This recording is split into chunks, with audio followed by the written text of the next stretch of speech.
Hello everyone. Before starting today's video, I want to say a massive thank you and shout out to Sudio headphones, the sponsor of today's video. Now what you can see is the Regent Black wireless Bluetooth headphones. They're great quality headphones with a collapsible design, up to 24-hour battery life, also coming with a cable in case you don't want to use Bluetooth. They also have interchangeable caps, meaning you can really customize the headphones to look how you want. I've also set you guys up with a discount code which is up on the screen now, giving you 15% off any of their products. Make sure you go and check them out after the video. This occurred this past November. A close friend and I were on full break from college and decided to go to Untitled concert in downtown Chicago. We grew up in the suburbs, so going to Chicago was fun. Anyway, we had a great time at the concert, decided to Uber home since we weren't near the station. My friend told me the Uber wasn't working for him at that moment, so I called the Uber. But this is literally the first time that I've ever called an Uber, and I mistakenly called an Uber pool, not knowing what it is. My friend saw that and was like, "It doesn't matter," so the driver picks us up from right outside the concert venue. There's a lot of intoxicated people around, as one could imagine, but we were pretty sober, as all we did was smoke weed. We get in the car. Everything's normal, but we didn't realize the direction the driver was going in. Turns out, the driver was going to the south side of Chicago, which we realized after some time by looking at maps. But our suburb was exactly in the opposite direction. We decided to attribute this to the fact that it's an Uber pool and shrug it off, until we picked up this passenger. To be honest, she scared us. I mean, I don't like to judge people, but she scared us by just her looks and the way she spoken. Once the girl got in, we said to the driver, "Where were we going?" He didn't reply. Okay, that's weird. Next thing I know, my phone lights up, saying Uber trip cancelled. And for the duration of the ride, there's no record of me being in the car. I said to the driver, "What's the deal?" He didn't reply. The girl and the driver 100% knew each other, saying nicknames. The girl was being weird and seemed to be doing some hand signals. Then, we proceeded to drive further south to this neighborhood. It's the sketchiest neighborhood I've ever seen. I didn't realize neighborhoods actually looked like this. The house was completely wrecked. There were no street signs on most of the streets. Most street lights were flickering. Homeless people laying on the sidewalks. There was lots of warehouses and alleys. This is by far the scariest area that I've ever seen. No one who cared would have heard a scream. Once we started seeing all of this, our hearts began to drop, because the driver would not respond. My friend looks over to me and whispers, "We need to get out of here." And I reply, "Dude, look where we are." And so we stayed in the car. Then, we get driven down this alley behind a warehouse where the streets ended, and there's only fields beyond it. The driver is going down this alley at 2 miles per hour, but continues. The girl and the Uber driver were clearly discussing something serious that we couldn't make out since they were using mostly signals. At that time, our hearts sank even more, when we literally both thought we were gonna be killed in the alley. Or at best, someone's gonna get in the car and rob us. He stopped now. I was so scared. The doors unlock. I was in complete shock with a pale face when, all of a sudden, my friend says, "Hey, I'm sober and I'm about to call 911. Which he was serious about. He had dialed up 911 on his phone. The Uber driver looks back at us in shock after he sees the 911 dialed, and my friend's finger about to push call. He looks at the girl. The girl is in shock too. She nods her head. Then she says, "What the hell, Ryan?" and gets out of the car. The driver then drives out of the neighbourhood and onto the highway towards the suburbs. All of a sudden, my Uber app gave a notification saying, "We're here now," in a ride. All of a sudden, the driver starts talking again to us, but we're not answering. He says that he's driving us home. We're asking what the hell just happened, dude, and he wouldn't answer. He would answer about where we were going, but nothing about what had happened. We managed to get home safely and reported the driver immediately. I had anxiety about this for weeks after. God knows what could have happened to us if we were actually drunk there, and what they were planning to do to us.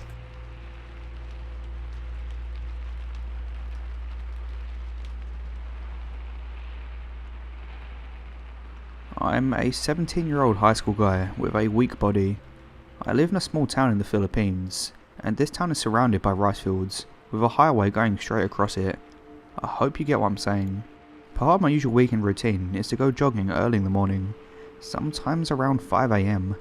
My usual jogging route is to go from my house, somewhere in the middle of town, to a small hill with a wonderful view of the town in the morning. To reach my destination, I would have to jog off the side of the highway. From time to time, a fog that lasts an hour would appear in the highway, and once you're inside, you could only see 10 or 15 feet before it goes all white. So one Saturday, I decided to jog. I invited one of my friends, the same age as me, to join me since he follows the same route anyway. We left home at 5 AM and proceeded to the highway. As usual, a thick fog blackened the highway. The cars that passed by had their lights on, and there were several one-ways because of road repairs. As we entered the fog, we decided to jog along the side of the road and passed a couple of roadworks, about 100 metres long each. All was well at that point, a bit exhausted but otherwise fine. We barely encountered anyone else, and usually they are just fellow joggers. That hill has a really nice view. Then we came across another roadwork. It wasn't that far from the hill, and we saw this guy crouched down on the asphalt. He was wearing a dirty orange vest and similarly dirty hard hat. We couldn't see his face, but we decided to just ignore it. He looked as if he was fidgeting with something in his hand, so we thought he was just holding a few tools or something. Also, there was no one else there but us, me, my friend and that guy. The fog was still thick as heck. My friend signalled for me to keep a distance from the guy, and I followed him.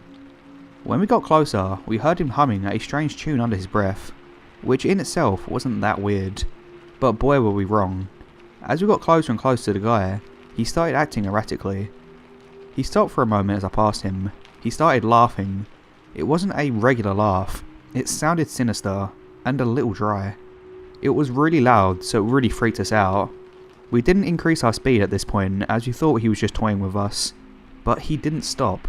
He just kept laughing and laughing, and we knew it was beyond a prank. I can't describe his laugh more than I just did there, but trust me, he wasn't faking it. We didn't look back. We were speeding up now as we were starting to see the hill. I was gasping for air, but I didn't know what would happen if I stopped. I just forced myself to keep running and running, and my friend did the same. He was probably 50 metres behind us when I decided to look at him. He had stopped laughing, but now he was standing straight up and was glaring at us. He called out to us, in my language, in an enraged tone. That's when adrenaline kicked in. I just ran and ran until we reached the hill. In hindsight, I don't know how I was able to push myself that far for so long. When we finally arrived at the top of the hill, we were exhausted. I nearly collapsed on the cement branch and stayed there for another hour. Like a breath of fresh air, my friend laughed in a more comedic manner, and I followed suit. We laughed the whole thing off while we waited for the fog to lift. When it did, we walked home. I didn't have breakfast yet, so I was pretty hungry. As we passed the roadwork we saw the guy in, he was no longer there.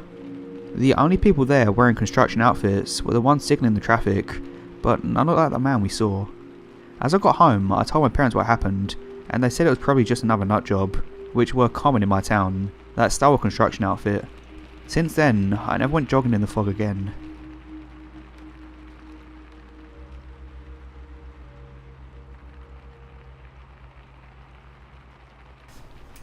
In January 2011, my then boyfriend and I went to New York City for his 21st birthday. We're both excited. We haven't been overseas before. We're Australian and really looking forward to it. We arrive at JFK at 10:30. Our luggage seemed to take forever, and we were waiting, listening to the warnings over the loudspeaker stating that we're only to get into yellow cabs and not unmarked ones. So we get our luggage and head towards the exit where there's a few taxis and one guy in a driver's uniform who comes up to see if I want to ride. We say yes. He takes my suitcase and starts heading across the crossing. At this point, my stomach drops because he walks past all of the taxis and continued into the dark car park across the road. We follow him cautiously because he has my suitcase, but we start to say that we're not interested and want to go back. He stops at a black BMW. I say to him, sorry, but we're gonna get a taxi. He then turns, looks at me and says, oh, don't worry, I'm legit. At this, I grabbed my bag and noped the hell out of there into a yellow taxi.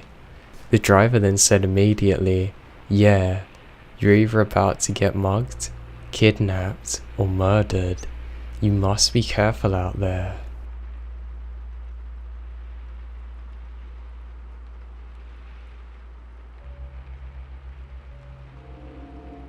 I'm not gonna lie, I basically went to college to smoke weed and go to parties. My full intention was to do just enough to get by while partying as much as I could.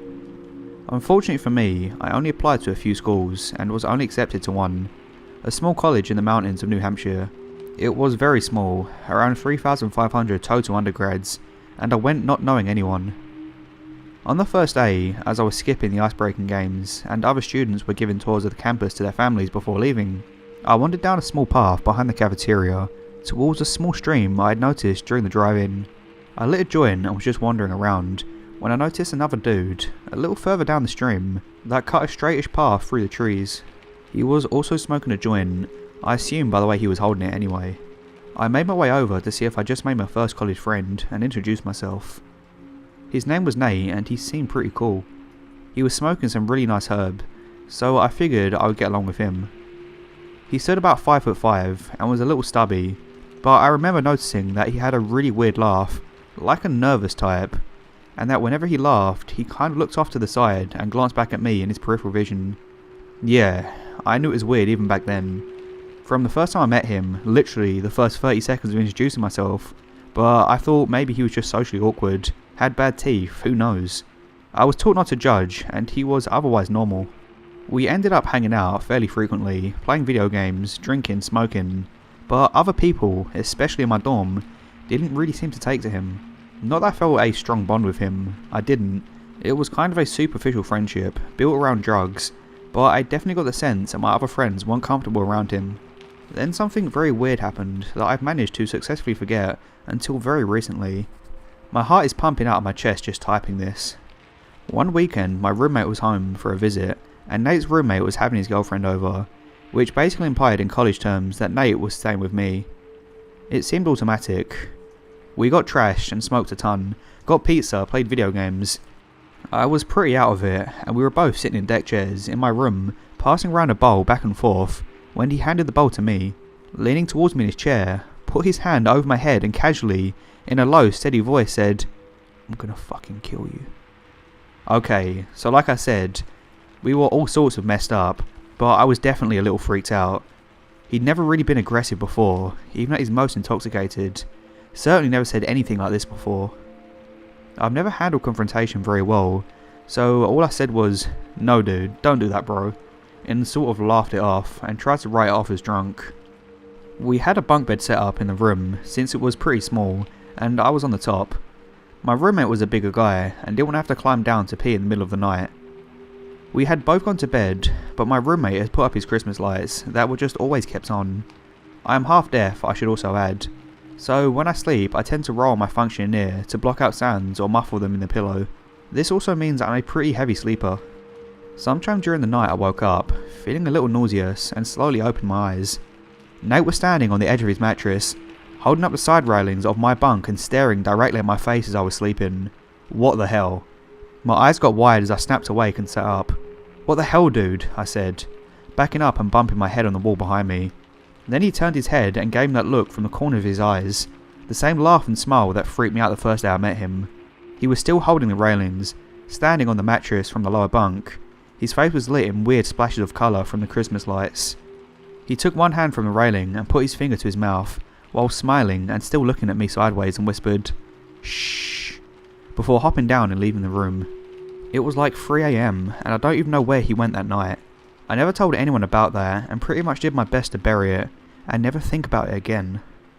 I avoided Nate for the rest of the year, making up excuses when he wanted to chill alone, but did at some points end up at parties with him. We never talked about that, he never brought it up.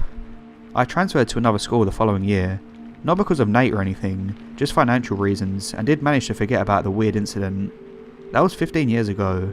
I'm 33 now, and recently got a call from my old roommates from the school in New Hampshire, who luckily remembered my very repetitive phone number. I made a song out of it that's really easy to remember, and never changed the number. "Man, remember that guy Nate used to hang out with at the dorms? He killed 2 of his friends with a hunting knife and fishing line on a camping trip a year ago. He said he was too messed up to control himself. He was mixing his meds with booze and drugs, and they said he just lost it." The thing that just messes with me is whether he told them he's gonna kill them, and if the last thing they saw was that sideways smile that I saw the night I woke up.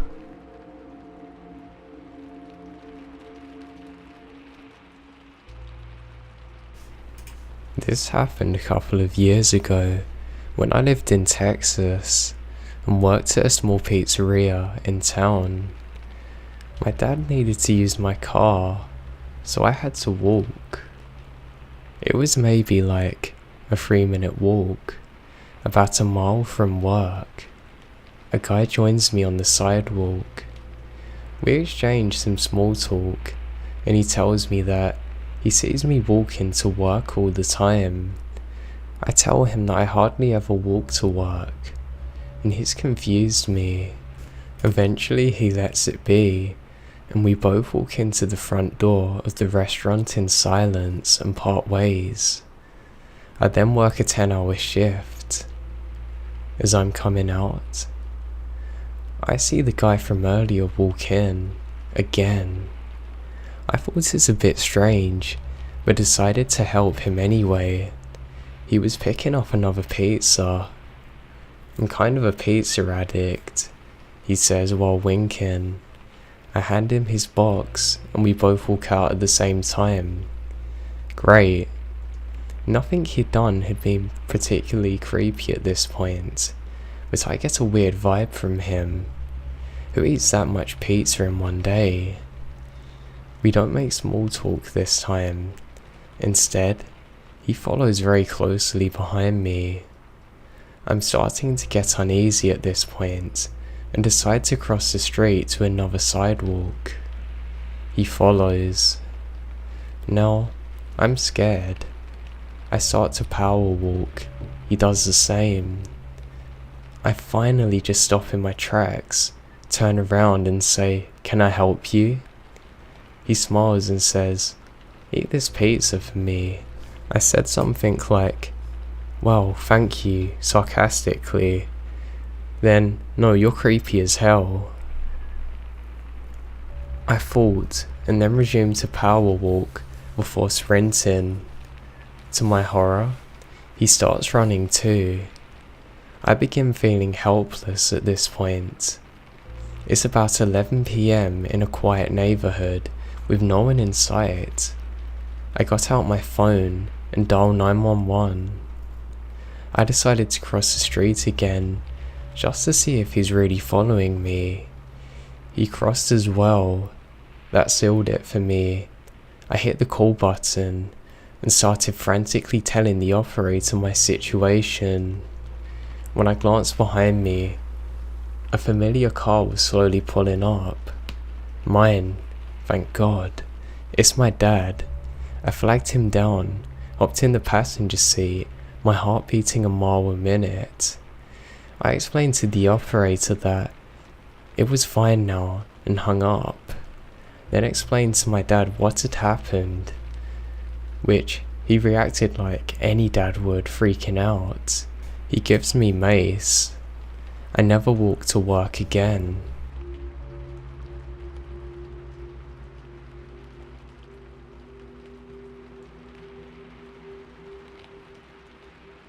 I work at a grocery store and we close at 12. I usually get the closing shift and someone leaves around 11:30, leaving just me and the manager. I'm working with my friend Carol, who is a really petite girl. She's about 5 foot and probably 90 pounds. At about 11 PM, 2 drunk dudes come in with a weird accent and start talking to her. I was on register and barely heard their conversation, but I heard one of them asking when she gets off. A little bit after talking to her some more, I see them get visibly frustrated and leave. We thought nothing of it. We deal with a lot of drunk and angry people all the time, so it was nothing out of the ordinary. Eventually it was around 11:30, so she clocked out, but had some shopping to do, which she finishes around 11:50. I told her she might as well wait for us to clock out, because it'll only be 10 minutes anyway. I should mention now that I've been called intimidating numerous times, mostly because I have broad shoulders, which makes me look way bigger than I am, and I have a constant bitch face, which makes me look like I'm pissed all the time. Also, my manager is pretty intimidating. He's a big dude. He kinda looks like Brock Lesnar if he grew out his hair and gained a couple of pounds, so a pretty burly, intimidating looking dude. Anyway, we all walk out together, just talking to each other, when we see 2 dudes run out from a corner straight to their truck. One guy was holding what looked like a bat, and the other had some sort of towel. I couldn't see because it's pretty dark. My manager took out his phone and took a picture of the license plate before they drove away. Carol realised right away that it was the guys that were talking to her. This is when she explained to us that they kept asking when she was off and if she was free. She slipped up and said she didn't have a boyfriend, so they most likely waited outside the entire time for her to come out, but got scared when they see 2 other scary looking guys with her. It's crazy to think that if she would have left when she was planning to, she could have been seriously hurt, or even worse.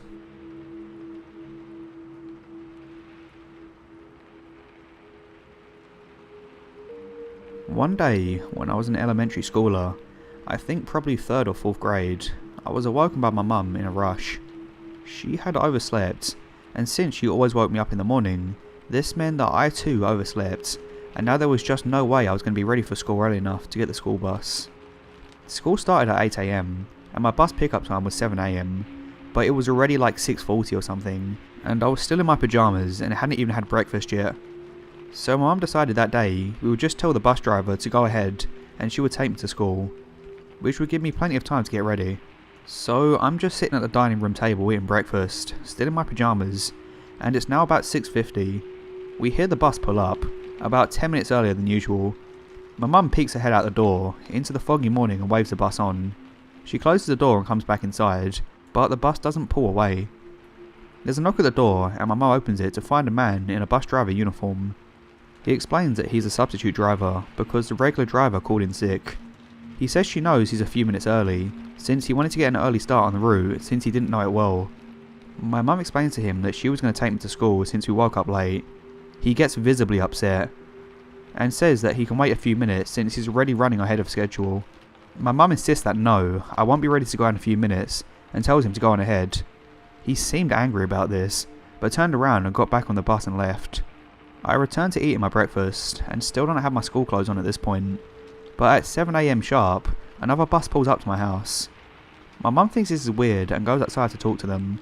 She comes back inside looking terrified, but doesn't really say anything and just tells me to finish getting ready for school. At the time, I didn't really know what happened. but my mum would end up telling me a few years later. When she went to the second bus, she found out it was being driven by my regular bus driver, and it was full of all the other kids that are usually on my route. The other bus was empty, by the way. My mum asked the driver about the substitute driver, and about him calling in sick. "I have never called in sick. There's no substitute driver on my route," he says.